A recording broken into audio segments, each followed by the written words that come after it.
Let's say you're working on a Word document and there are fonts that look very similar, but you can't tell them apart. What you might not know is that Word has a little-known feature called Compare Selection that will answer the question if the fonts are indeed different or not. This is really useful if you're preparing reports, business proposals, or other important documents where consistency, readability, or even branding guidelines need to be followed.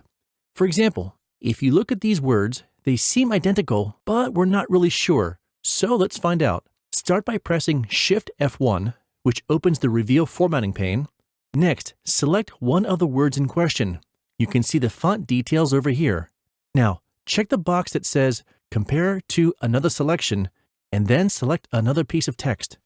And look at that. As subtle as it seems, one word is in Aptos while the other is in Calibri.